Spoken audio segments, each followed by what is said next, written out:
Abonnez-vous sur notre chaîne YouTube Kadhafi Mboumoudi pour ne rien manquer.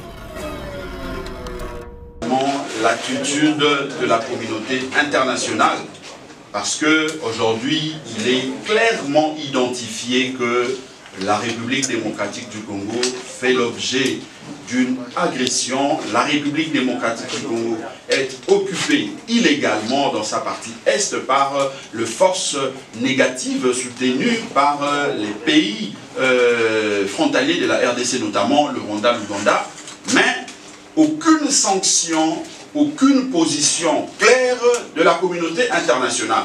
Ça prouve à suffisance que lorsque le nouvel élan, disons que nous devons négocier, nous devons discuter avec les grands, mais ces grands-là sont bien identifiés. Ces grands-là ne sont pas à rechercher. Parce que, je le dis, le Rwanda, si vraiment on est sérieux, le Rwanda ne peut pas s'hasarder à déranger la quiétude de la République démocratique du Congo. Ne fût-ce que par sa superficie, ne fût-ce que par le nombre de sa population.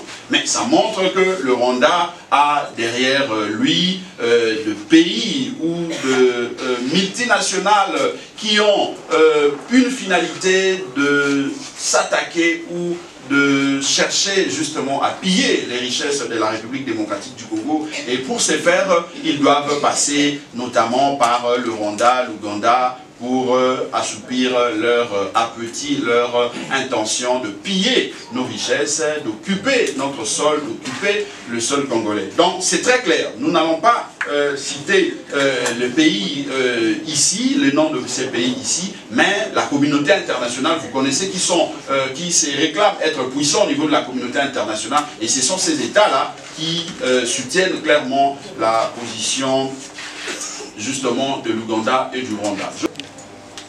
Il pense pour lui, donc je pense qu'il est très très dangereux pour quiconque les combattre nos frères. Ce ne sont pas des terroristes. Ils se battent pour le droit des Tutsis en RDC. Et nous savons qui sont ceux-là qui soutiennent cette thèse. Donc pour nous, il est clair que s'il faut négocier, il faut aller négocier avec ces puissants. Parce que l'Ouganda et le Rwanda qui prennent ce genre de position, tel que affirmé ici par le fils de Museveni, ne les font pas au hasard. Ils sont soutenus, ils ont l'accompagnement de ces puissants. Mais ce qui est quand même curieux, c'est de voir que le régime actuel, par l'entremise de son du ministre des Affaires étrangères, M. Lutundula, en Ouganda, il y a quelques mois, il a dit devant la presse qu'un officier du Rwanda leur avait dit clairement que vous accusez trop Kigali de s'attaquer ou de soutenir les M23.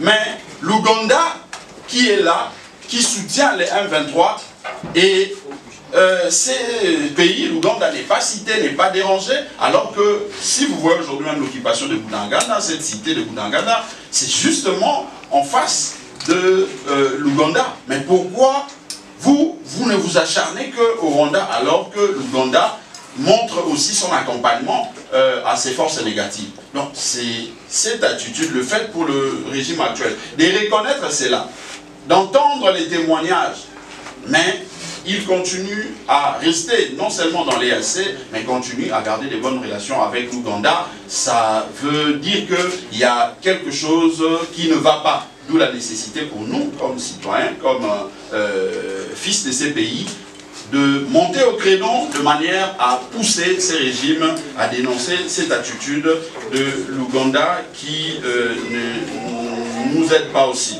Alors, la jeunesse de Nouvel Élan. Moi, je pense qu'aujourd'hui, c'est très clair que nous devons soutenir nos FARDC, besoin demander à la jeunesse congolaise d'aller intégrer cette armée, mais au-delà de cette question de l'intégration de l'armée par la jeunesse, nous devons commencer par assainir aussi cette armée. Parce que je l'ai dit, en interne, nous devons nous dire deux choses. Si au niveau externe, au niveau de l'extérieur, nous allons peut-être nous limiter à dénoncer ce qui se passe au niveau de la communauté internationale, mais en interne, nous devons dire clairement les choses, c'est qu'il faut commencer par dénicher tous ceux qui sont considérés, tous ceux qui sont comme infiltrés pour permettre à notre armée d'avoir un caractère national et à bien jouer son rôle. Nous devons également punir, comme nous l'avions dit, ceux qui détournent l'argent de nos militaires de manière à motiver la jeunesse à intégrer cette armée.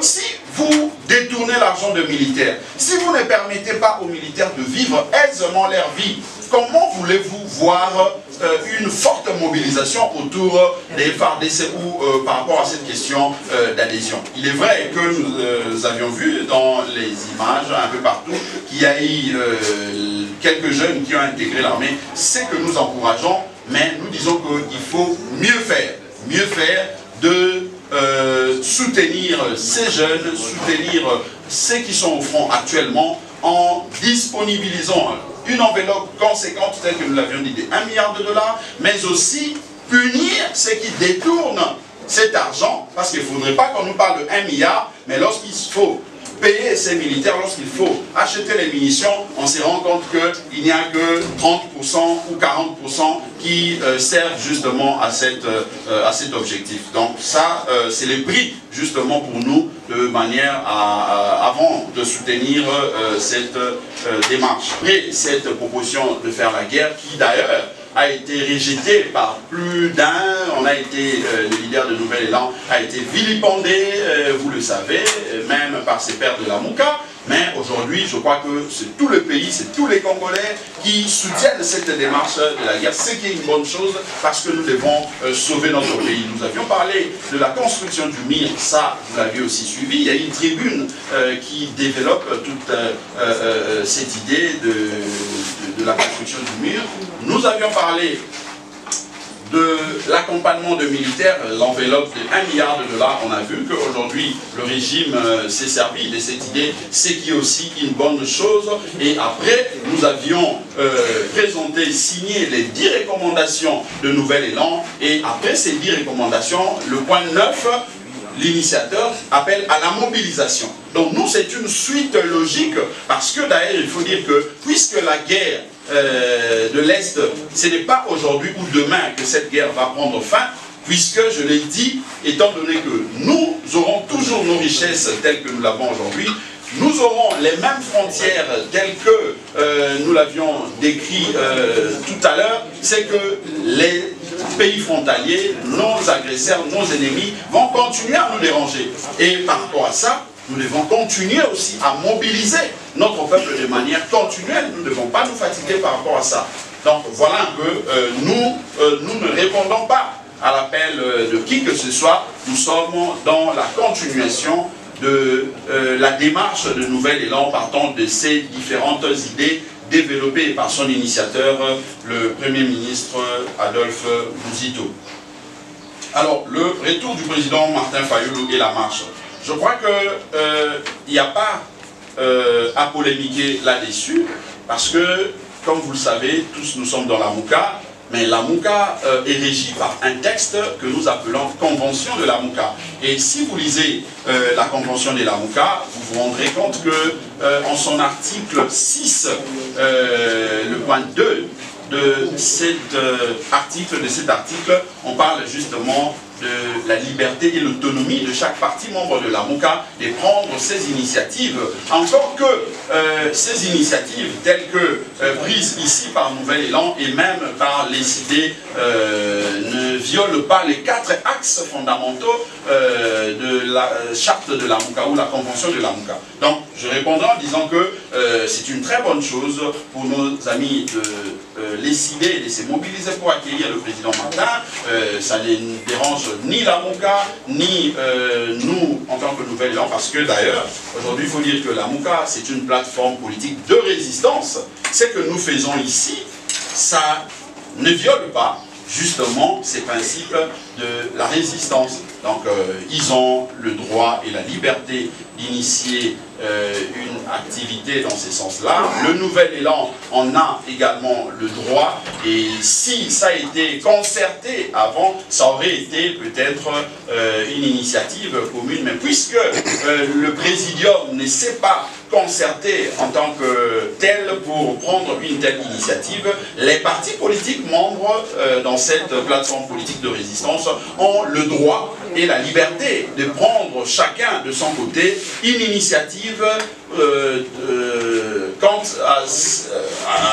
aux organisateurs de tout faire pour ne pas tomber dans le piège de ce qui peut être considéré comme une violation de la Convention. Donc, pour nous, ce n'est pas un problème, ce n'est pas non plus une compétition ou un défi. Ici, il s'agit de la nation congolaise, il s'agit du sol congolais, de nos compatriotes qui tombent dans la partie est de notre pays. Et nous, comme parti nationaliste, nous nous mobilisons, nous travaillons dans le sens de montrer notre accompagnement, non seulement au FARDC, mais aussi notre soutien, notre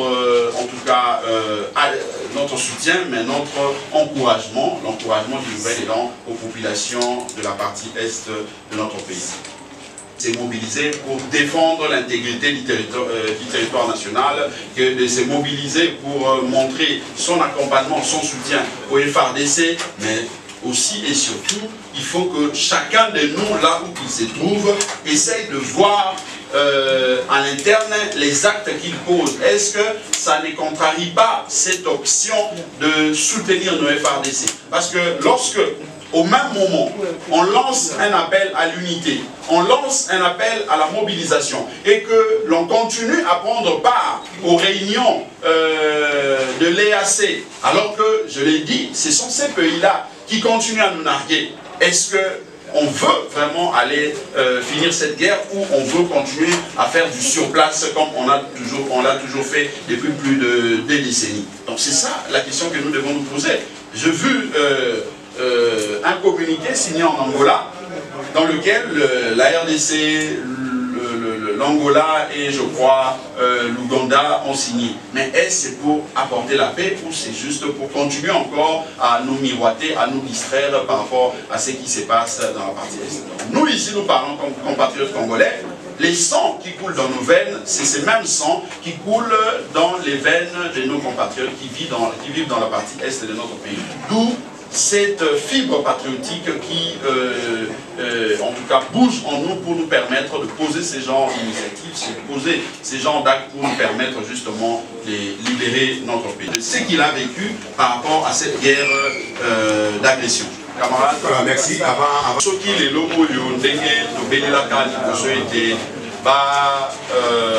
régime actuel à soutenir FARDC Peto Kende dans le sens de la Bitumba.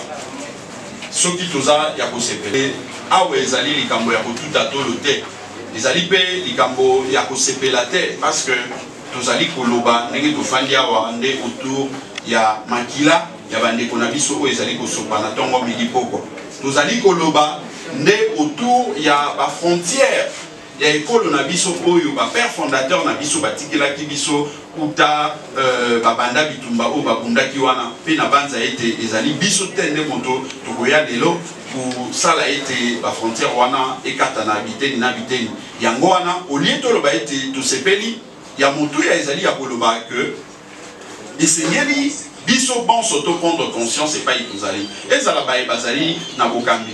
Peu importe manière où bakoma na bokambio biso banso toyebi ezala biso ba itozali na résistance ezala la société civile to saindisa makanisi na biso ezali likambo ya compétition ya makanisi te ezali likambo ya moto na moto apesa oyo ya ye makanisi oyo ezali malamu to saindi to zu yango to tie yango liboso po esunga biso ete tolonga bitumba oyo tozali na yango. Mais soki bandeko babandi ete parce que nouvelle élan moto à lobby tokozwa te pamba te bazali ba résistant parce que IDPS moto à lobby tokondima te pamba te bango bazali na bokambi na lolenge o bakotela o biso banso tozali ko dénoncer yango tende kosunga mboka ekende liboso esika oyo ezali makambo ya mondelo ekolo esika oyo ezali makila ba compatriotes na biso ezali kosopana esengeli ngonga moko to loba o ezali essentiel pour ete to sauver mboka na biso pe ba divergence bitumba ya politique na biso ekoba ndenge kokoba na sima mais en espérant na no kolonga bitumba ko bimisa mboka na biso na agression na libulu pour ete lobby tozala te bato oyo ba bana na biso ou bakoya to bakoko na biso ba pointer biso du doigt que toteki to pe to abandonnaki mboka ya lumumba na ba père fondateur. Merci. les éléments sur terrain. D'ailleurs, nous venons une fois de plus de suivre les témoignages de notre camarade, l'exécutif du Nouvel Élan Rutshuru, qui a affirmé, qui a démontré clairement que cette guerre ne nous est pas imposée seulement par le Rwanda ou le M23. C'est une guerre qui est soutenue par des États, par des pays. Le Rwanda et l'Ouganda, ils font un. C'est comme ça que nous, au Nouvel Élan, nous disons que Kagame égale Museveni, Museveni égale Kagame. Le M23 égale Ouganda. Donc, pour nous, ce n'est pas ouvrir d'autres fronts. Nous sommes devant cette guerre, devant nos agresseurs. Ceux qui nous agressent par rapport à la situation que nous traversons dans l'est de notre pays sont bien connus. Et ici, nous ne devons pas faire, en tout cas, semblant de ne pas les connaître. Ils sont bien connus, ils sont bien identifiés. Nous devons les indexer. Nous devons les indexer. Parce que si nous faisons semblant de laisser l'ambassadeur ougandais ici, mais demain, nous allons encore crier à l'infiltration. Demain, nous allons crier aux gens qui divulguent, qui nous infiltrent ici pour se servir de ce que nous faisons ici pour gagner la guerre dans la partie Est. Mais quoi de plus normal que de nous lever pour reconnaître que puisque l'Ouganda fait partie des agresseurs, nous devons rompre les relations diplomatiques avec cet État jusqu'à ce qu'ils comprennent qu'ils doivent redevenir un pays frère normal. À ce jour, nous ne pouvons pas nous permettre de dire que l'Ouganda est un pays frère, un pays ami. Donc voilà, pour nous, c'est justement être objectif, pour nous, c'est être vigilant, pour ne pas pleurnicher, pour ne pas tomber encore dans le même piège. Moi, je suivis les gens dire, bon voilà, nous avions tenté le front diplomatique, nous avions, mais ils continuent toujours sur cette même lancée-là, ils continuent toujours la même démarche. Au lieu de prendre le courage, de regarder les mal en face et de prendre les dispositions idoines pour s'attaquer à ces maux, à ces mal, on continue à faire le pleurnichard, on continue à revenir sur les doléances. Non, le Nouvel Élan, nous disons que nous devons être fermes, nous devons regarder l'ennemi en face, nous devons regarder d'où nous viennent ces mots qui nous endeuillent dans la partie Est de manière à prendre les dispositions pour mettre un terme à cette situation. Si bien que nous reconnaissons en tant que Nouvel Élan que ce n'est pas aujourd'hui et demain que cette situation va finir, parce que ce sont nos richesses qui sont visées, c'est la dimension, la superficie, l'étendue de la République démocratique du Congo qui pousse les autres à nous en vouloir, à nous attaquer. Et nous, ce que nous devons faire, c'est de prendre conscience que nous serons toujours menacés et en tant que tel, nous devons prendre les dispositions pour ne pas justement subir ces menaces. Pensez-vous qu'à l'époque du maréchal Mobutu, nous n'étions pas convoités par les autres? Effectivement, nous étions toujours convoités. Le Rwanda, l'Ouganda, l'Angola, tous les autres. Mais c'est parce que, ça il faut le reconnaître, que le maréchal Mobutu avait pris conscience qu'il fallait s'organiser en interne. Il fallait premièrement mettre en place des mécanismes pour l'unité de la nation, mettre en place les mécanismes de défense pour en tout cas repousser toute attaque, toute menace qui proviendrait de je ne sais pas où. Mais aujourd'hui, nous avons comme l'impression que nous tergiversons, on est en train de réfléchir deux fois avant d'agir. La guerre pour nous, c'est l'ultime solution. Parce que en réalité, lorsque nous parlons même de la guerre, cela ne veut pas dire que maintenant nous quittons ici, nous allons attaquer directement. Non, nous devons nous mettre d'abord dans les conditions. Nous nous préparons en interne, nous mettons nos FRDC dans les conditions, c'est-à-dire bien formés, exfiltrer ceux qui sont là comme le mouton noir, disponibiliser une enveloppe, un budget conséquent pour la défense, de sorte que les autres sentent que non, il y a quand même une force de dissuasion, il y a une possibilité, au cas où ils s'hasardaient à nous attaquer, que nous puissions en tout cas, contre-attaquer face à cette situation. Mais si nous ne prenons pas toutes ces dispositions, si nous ne prenons pas, nous ne mettons pas en place ces mécanismes, nous serons toujours dérangés. Nous serons toujours dérangés.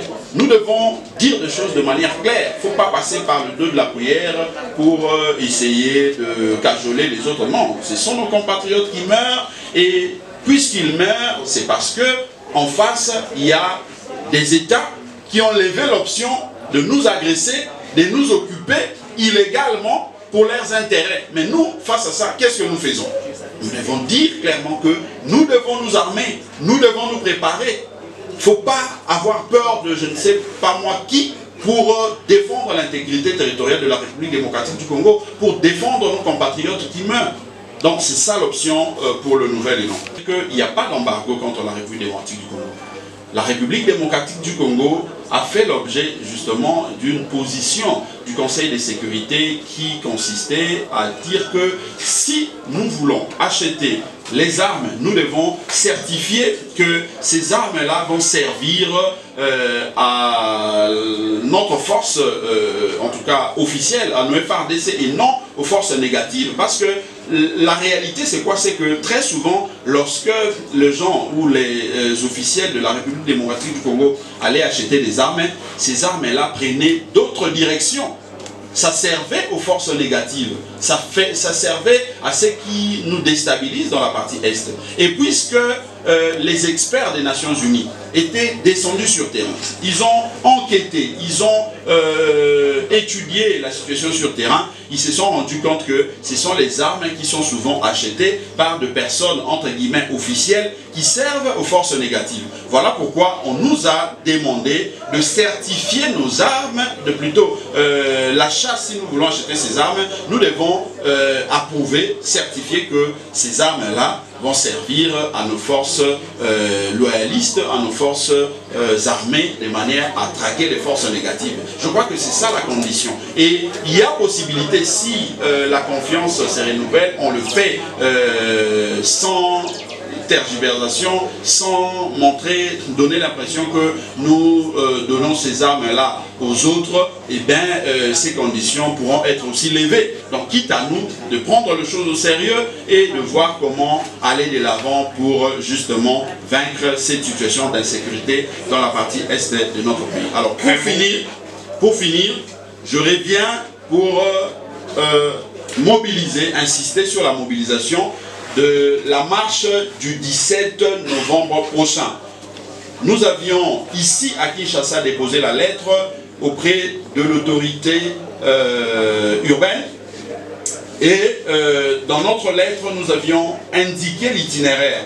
La marche va commencer à Kianza, au croisement Kianza-Université, et de là nous allons faire le pied cheminer jusqu'à l'ambassade de l'Ouganda, où nous allons tous exiger l'expulsion, le départ de l'ambassadeur ougandais du sol congolais. Et comme je l'ai dit, c'est une mobilisation qui est générale au niveau national, parce que dans toutes les provinces, le nouvel élan va marcher. Le nouvel élan va sortir avec d'autres forces, comme je l'ai dit, de la société civile, d'autres partis politiques qui ont manifesté la volonté et l'intention de se joindre à nous pour marcher comme des citoyens congolais, non pas comme un parti politique, mais comme un citoyen, comme peuple congolais, de manière à soutenir, montrer notre soutien au FARDC, montrer notre soutien à nos populations de l'Est, mais surtout exiger l'expulsion de l'ambassadeur ougandais sur le sol congolais, et aussi